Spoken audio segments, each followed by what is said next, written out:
ញ៉ាំផ្លែទទឹមទេអ្នកប្រហែលជាកំពុងខាតបង់អត្ថប្រយោជន៍ដ៏អស្ចារ្យទាំងនេះជម្រាបសួរអ្នកទាំងអស់គ្នាស្វាគមន៍មកកាន់ Fruit Like Care តើអ្នកដឹងប៉ុន្មានភាគរយអំពីអត្ថប្រយោជន៍របស់ផ្លែទទឹមផ្លែទទឹមមានអត្ថប្រយោជន៍ដូចជា1ប្រឆាំងនឹងការរលាកផ្លែទទឹមមានលក្ខណៈសម្បត្តិប្រឆាំងនឹងការរលាកដ៏មានឥទ្ធិពលដែលភាគច្រើនត្រូវបានសម្របសម្រួលដល់លក្ខណៈសម្បត្តិប្រឆាំងអុកស៊ីតកម្មរបស់ Polycollagen ការសិក្សាបានបង្ហាញថាវាអាចកាត់បន្ថយសកម្មភាពរលាកនៅក្នុងបំពង់រំលាយអាហារក៏ដូចជានៅក្នុងកោសិកាមហារីកសូដុមនិងពោះវៀនធំជាដើម2ជួយប្រយុទ្ធប្រឆាំងនឹងជំងឺមហារីកក្រពេញប្រូស្តាតជំងឺមហារីកក្រពេញប្រូស្តាតគឺជាប្រភេទជំងឺមហារីកទូទៅមួយចំពោះបុរសការសិក្សានៅក្នុងមន្ទីរពិសោធន៍បានបង្ហាញថាសារធាតុចម្រាញ់ចេញពីផ្លែទទឹមអាចបន្ថយល្បឿននៃការបន្តពូជកោសិកាមហារីកនិងថែមទាំងបង្កឲ្យមាន apoptosis ឬការស្លាប់នៃកោសិកានៅក្នុងកោសិកាមហារីកទៀតផងបុរសដែលមានកម្រិត PSA កើនឡើងទ្វេដងក្នុងរយៈពេលខ្លីមានហានិភ័យខ្ពស់នៃការស្លាប់ដោយសារជំងឺមហារីកក្រពេញប្រូស្តាតការសិក្សាមួយបានរកឃើញថាការផឹកទឹកផ្លែទទឹម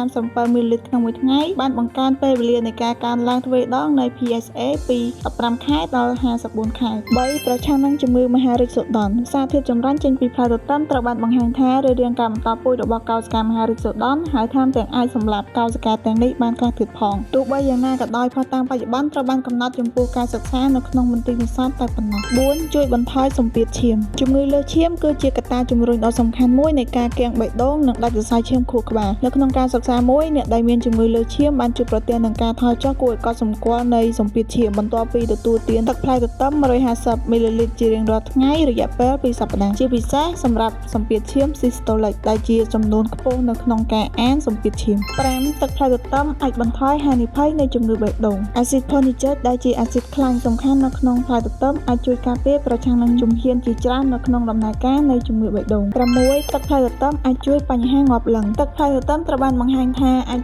ជួយបង្កើនលំហូរឈាមនិងការឆ្លើយតបនៃការឡើងរឹងរបស់លឹងនៅក្នុងការសិក្សាមួយលើបុរសចំនួន53នាក់មានបញ្ហាងាប់លឹងផ្លែទទឹមហាក់ដូចជាមានអត្ថប្រយោជន៍ខ្លះតែមិនទាន់មានភស្តុតាងគ្រប់គ្រាន់ដើម្បីបញ្ជាក់ច្បាស់ថាផ្លែទទឹមអាចព្យាបាលឬធ្វើឲ្យបញ្ហាងាប់លឹងប្រសើរឡើងនោះទេ7ផ្លែទទឹមអាចជួយប្រយុទ្ធប្រឆាំងនឹងការឆ្លងមេរោគបាក់តេរីនិងផ្សិតវាអាចប្រយុទ្ធប្រឆាំងនឹងបាក់តេរីមួយចំនួនក៏ដូចជាផ្សិត Candida albicans វាក៏អាចការពារប្រឆាំងនឹងការឆ្លងមេរោគនិងការរលាកនៅក្នុងមាត់របស់អ្នកផងដែរដូចជាការរលាកអញ្ចាញធ្មេញនិងការរលាកបំពង់កដោយសិប្បនិម្មិត8ផ្លែទទឹមអាចជួយបង្កើនការចងចាំមានផុសតាងមួយចំនួនដែលបានបង្ហាញថាផ្លែទទឹមអាចធ្វើឲ្យការចងចាំប្រសើរឡើងការសិក្សាលើមនុស្សចាស់ចំនួន28នាក់ដែលមានបញ្ហាចងចាំបានរកឃើញថាការទទួលទានទឹកទទឹម